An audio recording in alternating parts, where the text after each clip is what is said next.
할렐루야, 5월 23일 화요일 새벽 예배에 오신 모든 분들을 주님의 이름으로 축복하고 환영합니다. 예, 밤새 평안하셨나요? 우리 다 같이 사도신경 하심으로 오늘 새벽 예배 하얀표 올려드리도록 하겠습니다. 전능하사 천지를 만드신 하나님 아버지를 내가 믿사오며 그 외아들 우리 주 예수 그리스도를 믿사오니 이는 성령으로 잉태하사 동정녀 마리아에게 나시고 본디오 빌라도에게 고난을 받으사 십자가에 못 박혀 죽으시고 장사한 지 사흘 만에 죽은 자 가운데서 다시 살아나시며 하늘에 오르사 전능하신 하나님 우편에 앉아 계시다가 저희로서 산자와 죽은 자를 심판하러 오시리라. 성령을 믿사오며 거룩한 공예와 성도가 서로 교통하는 것과 죄를 사하여 주시는 것과 몸이 다시 사는 것과 영원히 사는 것을 믿사옵나이다. 아멘. 예, 우리 함께 몇 가지 기도 제목 놓고 기도하는 시간 갖도록 하겠습니다. 예, 어, 첫 번째 기도 제목은 우리 남가주 헬로시 교회를 하나님 회복시켜 주시고 우리가 한 마음 한 뜻으로 주님이 명령하신 모든 일들을 감당할 수 있도록 하나님 우리의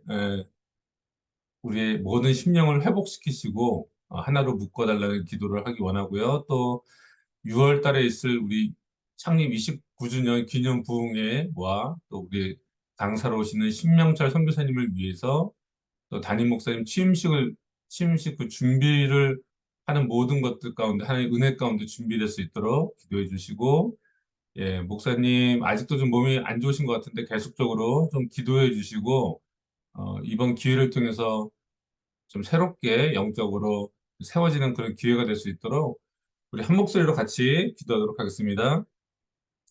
사랑과 은혜는 감사드립니다. 하나님, 우리 귀한 남가주 펠로시 교회를 세워주시고 주님의 은혜 가운데 지금까지 인도해 주심을 감사드립니다. 하나님, 이 정말 헬로시 교회를 사랑하시고 하나님의 은혜로 지금까지 붙잡아 주셨는데 하나님 더욱더 은혜와 긍휼과 자비를 베푸셔서 하나님 정말 우리 안에 정말 상처가 있고 많은 어려움들이 있다면 그 모든 것들을 치료하시고 회복시키시고 다시 한번 부흥의 계기로 삼을 수 있는 기이한 기회가 되게 하여 주시옵소서.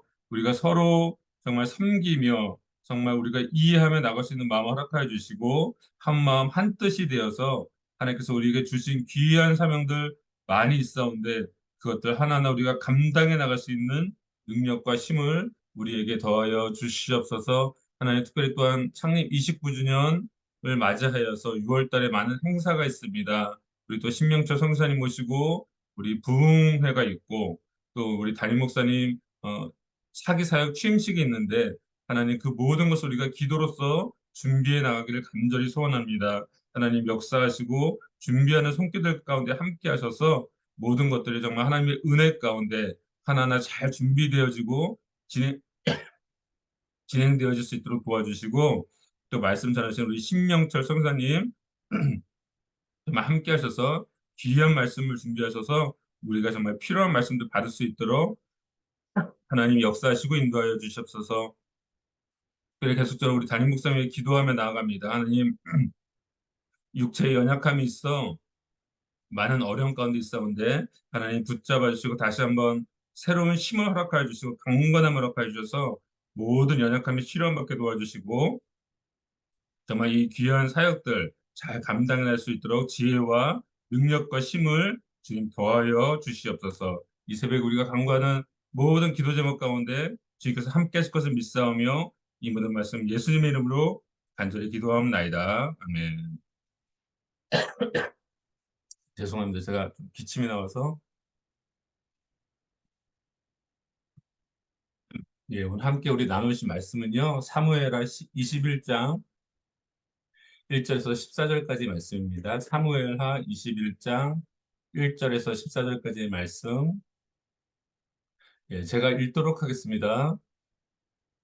다윗의 시대에 해를 거듭하여 3년 기근이 있으므로 다윗이 여호와 앞에 간구하매 여호와께서 이르시되 이는 사울과 피를 흘린 그의 집으로 말미암음이니 그가 기브온 사람을 죽였음이니라 하시니라. 기브온 사람은 이스라엘 족속이 아니요 그들은 아모리 사람 중에서 남은 자라. 이스라엘 족속들이 전에 그들에게 맹세하였거늘 사울이 이스라엘과 유다 족속을 위하여 열심히 있으므로 그들을 죽이고자 하였더라. 이에 왕이 기브온 사람을 불러 그들에게 물으니라. 다윗이 그들에게 묻되 내가 너희를 위하여 어떻게 하랴? 내가 어떻게 속죄하여야 너희가 여호와의 기업을 위하여 복을 빌겠느냐 하니 기브온 사람이 그에게 대답하되 사울과 그의 집과 우리 사이의 문제는 은금에 있지 아니하오며 이스라엘 가운데에서 사람을 죽이는 문제도 우리에게 있지 아니하니이다 하니라. 왕이 이르되 너희가 말하는 대로 시행하리라. 그들이 왕께 아뢰되 우리가 학살하였고 또 우리를 멸하여 이스라엘 영토 내에 머물지 못하게 하려고 모해한 사람의 자손 일곱 사람을 우리에게 내주소서. 여호와께서 택하신 사울의 고을 기브야에서 우리가 그들을 여호와 앞에서 목매어 알겠나이다 하니 왕이 이르되 내가 내주리라 하니라. 그러나 다윗과 사울의 아들 요나단 사이에 서로 여호와를 두고 맹세한 것이 있으므로 왕이 사울의 손자 요나단의 아들 무비보셋은 아끼고 왕이 이에 아야의 딸 리스바에게서 난 자, 곧 사울의 두 아들 알모니와 무비보셋과 사울의 딸 메랍에게서 난 자, 곧 무올라 사람 바르실레의 아들 아드리엘의 다섯 아들을 붙잡아 그들을 기브온 사람의 손에 넘기니 기브온 사람이 그들을 산 위에서 여호와 앞에 목 메어 달매 그들 일곱 사람이 동시에 죽으니 죽은 때는 곡식 베는 첫날 곧 보리를 베기 시작하는 때더라. 아야의 딸 리스버가 굵은 배를 가져다가 자기를 위하여 바위 위에 펴고 곡식 베기 시작할 때부터 하늘에서 비가 시체에 쏟아지기까지 그 시체의 낮에는 공중의 새가 앉지 못하게 하고 밤에는 들짐승이 범하지 못하게 한지라. 이에 아야의 딸 사울의 첩 리스바가 행한 일이 다윗에게 알려짐에 다윗이 가서 사울의 뼈와 그의 아들 요나단의 뼈를 길르아 야베스 사람에게 가져가니 이는 전에 블레셋 사람들이 사울을 길보아에서 죽여 블레셋 사람들이 벳산 거리에 매단 것을 그들이 가만히 가져온 것이라.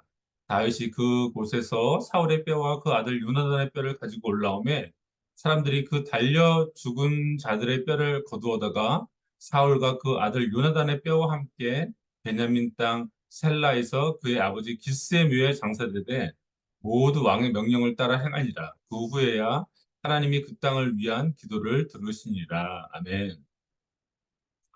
예, 저는 오늘 이 새벽에 모든 것이 은혜입니다라는 제목으로 말씀을 나누겠습니다. 여러분들 오늘 읽었던 이 사무엘하 21장부터요, 사무엘하 24장까지는 사무엘하의 부록과 같은 내용입니다. 그게 무슨 말이냐면요.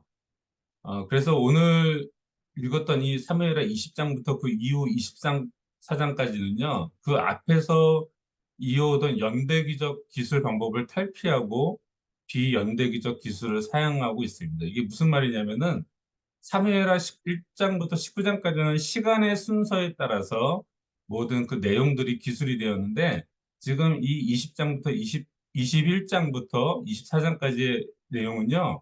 과거에 있었던 단편적인 에피소드들을 이렇게 나열해서 또한 그 다윗의 어떤 시편과 같은 그런 내용들이 나오고 있다는 것입니다. 또한 사무엘하 21장부터 24장까지의 내용은요. 신명기적인 기술 방법을 채택하고 있습니다. 이 신명기적인 기술이란 무슨 뜻이냐면요. 하나님의 뜻에 대한 인간의 순종과 불순종의 응답 여부에 따라서 인간의 축복과 저주가 판가름 난다는 진리를 축약적으로 묘사하고 있다는 것이죠. 그러니까 쉽게 얘기해서 하나님께 순종하면 복을 주시고 하나님께 불순종하면은 벌을 내리시고 심판하신다는 그런 신명기적 기술에 대한 그런 내용들이 축약적으로 들어가 있다는 것입니다. 그래서 오늘 본문을 보면요. 지금 이스라엘이 어떤 사람의 죄로 말미암아 지금 징계를 당하고 있는 그런 이스라엘 가운데 지금 문제가 발생하는 것을 우리가 볼 수 있게 된다는 것이죠.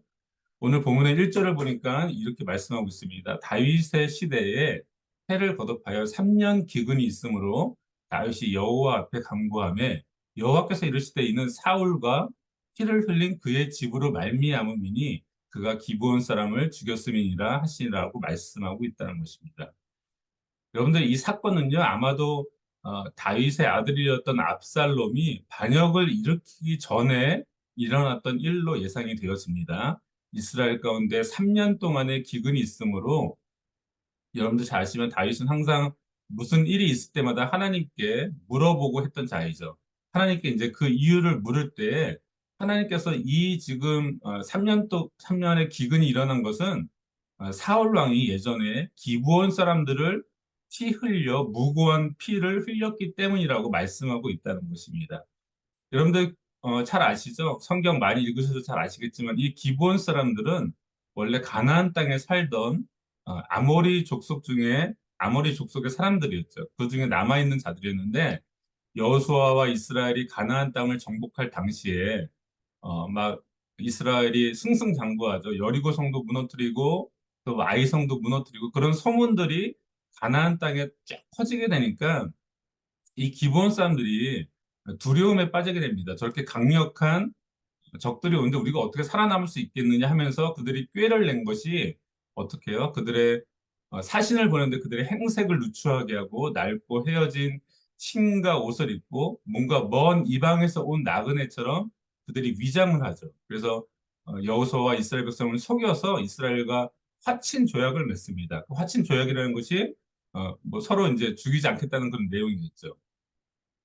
나중에 여호수아와 이스라엘 백성은 이들이 원래 가나안 땅에 살았던 족속임을 알게 되지만 이미 물은 엎질러졌죠. 여호와의 이름으로 다 맹세를 하였기 때문에 결국 그들은 살아남게 되고 어떻게 돼요?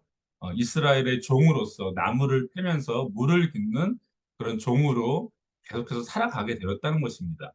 그러나 나중에 사울 왕이 뭔가 이스라엘의 마음을 얻으려는 그런 조급함이 있었는지 모르지만 이 사울 왕이 그들을 다 죽입니다. 뭐 성경에는 어느 시기에 어떻게 죽였는지의 내용은 안 나오지만 그런 불행한 일이 있게 되죠. 그래서 오늘 본문의 2절을 보니까요. 이렇게 말씀하고 있어요. 기브온 사람은 이스라엘 족속이 아니요 그들은 아모리 사람 중에서 남은 자라. 이스라엘 족속들이 전에 그들에게 맹세하였거늘 사울이 이스라엘과 유다 족속을 위하여 열심히 있으므로 그들을 죽이고자 하였더라. 이에 왕이 기브온 사람들을 불러 그들에게 물으니라라고 말씀하고 있다는 것입니다. 사울이 이스라엘과 유다 족속을 위하여 열심히 있습니다. 뭔가 백성의 마음을 얻고자 하고 백성들의 어, 좀 그들을 위한 마음이 너무 넘치다 보니까 사실 좀 너무 오버한 거죠. 예. 기브온 잘 살고 있는 기브온 족속을 다 죽였다는 것입니다. 여러분들 그래서 지금 그 일로 말미암아 지금 이스라엘 땅 가운데 이 3년의 기근이 오게 되었다는 것이죠. 여러분들 이 세상에는요 우연은 없습니다. 우연히 일어나는 일은 결코 없습니다. 하나님께서 우연히 세상을 실수로 만드신 것이 아니라는 거죠. 우연히 실수로 우주를 만들고 우연히 실수로 지구를 만드시고 우연히 실수로 뭐 하다 보니까 사람을 만드신 것이 아니라는 것입니다. 모든 것들에는요 목적이 있고 이유가 있고 또 뭔가 어떤 원인이 있기 때문에 항상 어떠한 결과가 우리의 삶과 인생 가운데 나타나게 된다는 것이죠. 쉽게 말해서 이 세상은요, 뿌리는 대로 거두는 것이고요. 내가 행한 대로 모든 것을 그 내가 뿌린 씨앗의 열매를 내가 스스로 다 먹게 된다는 것입니다.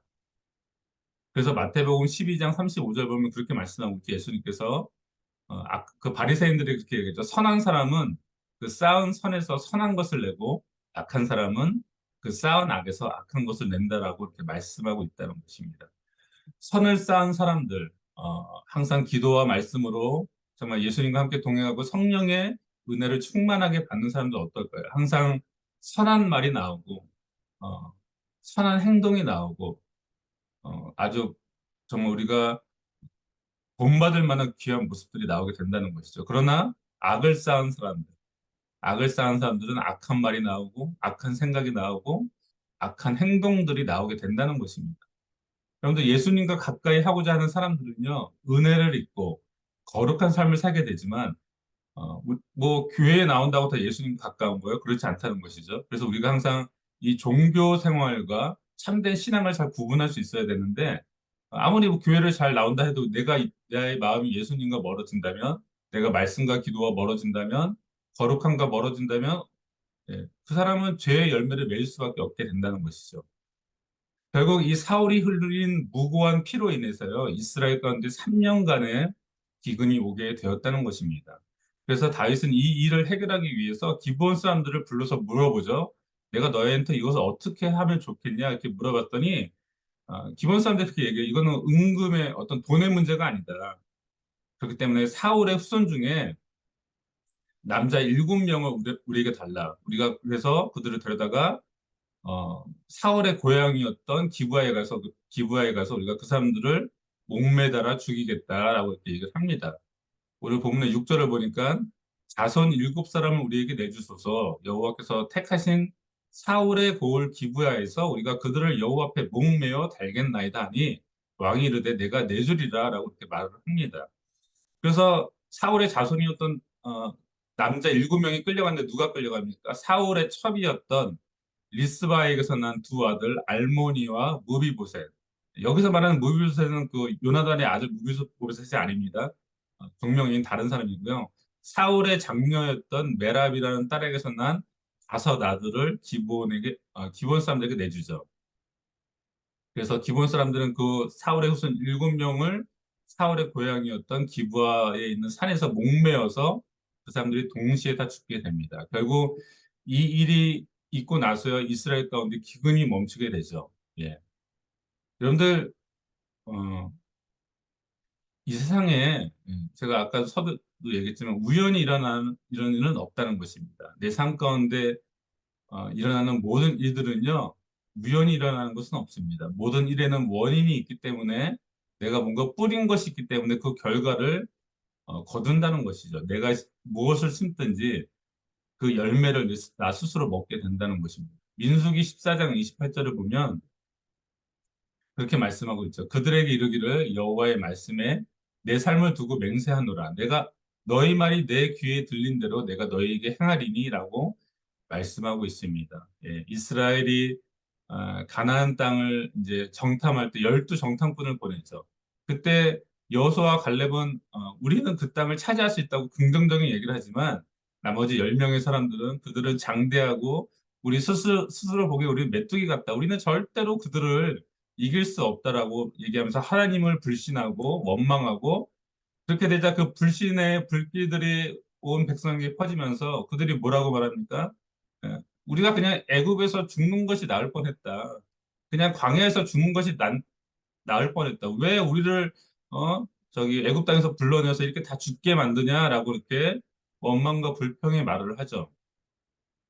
그래서 어떻게 되죠? 20세 이상의 모든 광야 1세대들은 그들이 말한 대로 광야에서 죽었다는 것입니다. 그들이 입술에 말한 말을 뱉은 대로 하나님께서 그들의 말을 듣고 그대로 그 입술의 열매를 스스로 먹게 했다는 것이죠. 여러분들 하나님은요 우리의 모든 말을 듣고 계시다는 것입니다. 우리의 모든 생각을 알고 계시다는 것입니다. 우리가 특별히 교회에서 선한 말, 긍정적인 말, 남을 세워주고 용기를 주는 말을 하면요 내 삶도 사실 그렇게 바뀝니다. 내 삶도 통통하게 되고 정말 내가 말한 대로 올바른 삶으로 변화되지만 뭔가 원망의 말, 불평의 말, 부정적인 말을 달고 살면요. 하나님께서 그걸 다 듣고 계시고 그대로 내 삶에 그것을 이루게 하신다는 것입니다. 내 인생도 무너지고 망하게 된다는 것이죠. 그래서 참 우리가 어떻게 말해야 될 것인가 정말로 중요한 것 같습니다. 여러분들 우리의 구원도요 마찬가지입니다. 우리 구원이 그냥 거저 이루어진 것인가요?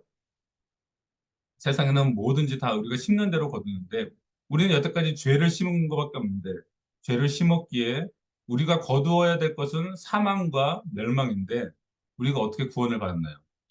예수님의 십자가의 희생이 있었기 때문에 그것이 가능하다는 것이죠. 로마서 6장 23절을 보니까 죄의 삭은 사망이에요. 죄의 삭은 사망입니다. 그러나 하나님의 은사, 하나님의 선물은 그리스도 예수 우리 주 안에 있는 영생이라고 말씀하고 있다는 것입니다. 우리가 구원을 선물로 하나님의 은혜로 받았다는 것이죠. 이 세상은요 뿌린 대로 다 거두는 것이며 내가 죄를 심으면 벌을 거두고 사망을 거두게 되는 것입니다. 그러나 나를 위해 십자가에서 죽으신 예수 그리스도를 내가 나의 심령 가운데 채우고 그분을 참된 내 인생의 주인으로 모시면 그 보혈의 능력이 우리의 모든 죄를 사하게 되고 우리가 은혜로 값없이 구원을 얻게 된다는 것입니다. 여러분들 죄의 형벌은 참으로 무섭습니다. 죄의 형벌은 영원한 것입니다. 그러나 예수 그리스도를 믿는 자마다 멸망치 않고 영생을 주신다고 약속하고 있다는 것입니다. 어떻게 이게 가능할까요? 예. 예수님께서 피 흘려 죽으신 그 희생이 있기 때문에 그것이 가능하다는 것이죠. 구약 시대에도 이스라엘 백성이 죄를 지으면 어떡하죠? 예. 동물의 피를 흘려서 내가 죽어야 될 그것을 대신하여 그 동물이 피를 흘려 내가 속죄함을 받게 된다는 것이죠. 뭐든지 어, 심은 대로 거두게 돼 있고 뭔가 원인이 있어야 결과가 나오게 된다는 것입니다. 이사야서 53장 4절에서 6절을 보면 이렇게 말씀하고 있죠. 그는 실로 우리의 질고를 지고 우리의 슬픔을 당하였거늘 우리는 생각하기를 그는 징벌을 받아서 하나님께 맞으며 고난을 당한다 하였노라. 그가 찔림은 우리의 허물을 인하며 그가 상함은 우리의 죄악을 인합니다. 그가 징계를 받음으로 우리가 평안을 누리고 그가 채찍에 맞음으로 우리가 나음을 입었다. 우리는 다 양 같아서 그릇 행하여 각기 제 길로 갔거늘 여호와께서는 우리 무리의 죄악을 그에게 담당시키셨도다라고 말씀하고 있다는 것입니다. 여러분들 우리가 이 죄의 정죄와 심판의 두려움에서 이렇게 담대하게 당당하게 살아갈 수 있는 것은요. 예수님께서 모든 죄값을 내가 치러야 될 모든 죄값을 다 지불하셨기 때문이라는 것이죠. 여러분들 이 세상에서도요. 영적인 이 땅에서도 신용불량자들은 어떻게 돼요? 개인 파산을 합니다. 예, 신용불량자가 되면 다 어카운트가 망가지고 아무것도 할 수가 없죠. 영적인 신용불량자였던 나의 이 엄청난 큰 빚을 하나님께서 예수님께서 다 갚아주셨을 뿐만 아니라 다시 회생시켜 주시고 영적인 신용불량자였던 나를 회생시켜 주시고 또 영적인 기업을 세워 주셔서 당당하게 살아갈 수 있는 이 사회의 구성원으로 당당하게 살아갈 수 있는 그 은혜를 주셨다는 것입니다. 그런데 이렇게 큰 은혜를 우리가 받았는데 우리는 그럼 어떻게 이 세상을 살아가야 할까요? 우리가 계속 죄 가운데 살아가야만 하겠습니까? 아니면 우리가 이 땅 가운데 시간을 낭비하면서 살아가야겠습니까? 우리가 여전히 이웃을 미워하고 비난하면서 언제까지 우리가 남 탓을 하고 환경을 탓하며 살아가야 하겠습니까? 거저받은 그 큰 은혜가 있기에 우리는 오늘도 겸손한 마음으로 이웃을 돕으며 지극히 작은 자에게 우리의 사랑을 베풀며 살아가야만 할 것입니다. 다시 한번 말씀드리지만 이 세상에 우연은 없고요. 모든 것은 내가 뿌린 대로 거두게 되는 것입니다. 날 위해 십자가의 사랑을 완성하신 주님을 바라보면서 나 대신 마땅히 내가 죽어야 하는 나 대신 죽으신 그 주님께 우리가 감사와 찬양을 올려드릴 수 있는 날마다 감사와 기쁨의 찬양을 올려드릴 수 있는 저와 여러분들의 삶이 되기를 간절히 소원하고 기도합니다. 예, 기도하겠습니다. 하나님, 다윗 시대에 3년간의 기근이 있었는데 그것이 사울이 흘린 무고한 피로 인함을 우리가 알게 되었습니다. 이 땅 가운데 일어난 모든 일, 우연은 없고 다 우리가 뿌린 그 씨앗의 열매를 거두게 됨을 다시 한번 깨닫게 하시니 감사드립니다. 그러기에 우리는 오늘도 선한 것을 심으며 나아가기를 간절히 소망합니다. 선한 말을 하고 이웃을 정말 진심으로 돌보고 예수님을 진정으로 사랑하는 그 마음을 심어서 우리가 정말 선한 열매, 구원의 그 열매를 우리가 먹을 수 있도록 하나님 역사하시고 인도하여 주시옵소서. 우리의 삶을 거룩한 삶으로 주님께 드릴 수 있는 그런 온전한 신앙인으로서 살아갈 수 있도록 하나님 함께하여 주시옵소서. 감사드리며 예수님 이름으로 기도합나이다. 아멘. 예, 우리 주기도문으로 오늘 새벽 예배 마치도록 하겠습니다. 하늘에 계신 우리 아버지여 이름이 거룩히 여김을 받으시오며 나라가 임하옵시며 뜻이 하늘에서 이루어진 것 같이 땅에서도 이루어지이다. 오늘날 우리에게 일용할 양식을 주옵시고 우리가 우리에게 죄 지은 자를 사하여 준 것 같이 우리의 죄를 사하여 주옵시고 우리를 시험에 들게 하지 마옵시고 다만 악에서 구하옵소서. 대개 나라와 권세와 영광이 아버지께 영원히 있사옵나이다. 아멘. 할렐루야. 오늘도 주 안에서 승리하시고 복되고 귀한 일들이 많이 있기를 간절히 소원하고 기도합니다. 또 내일 새벽에 뵙도록 하겠습니다. 감사합니다. 승리하세요.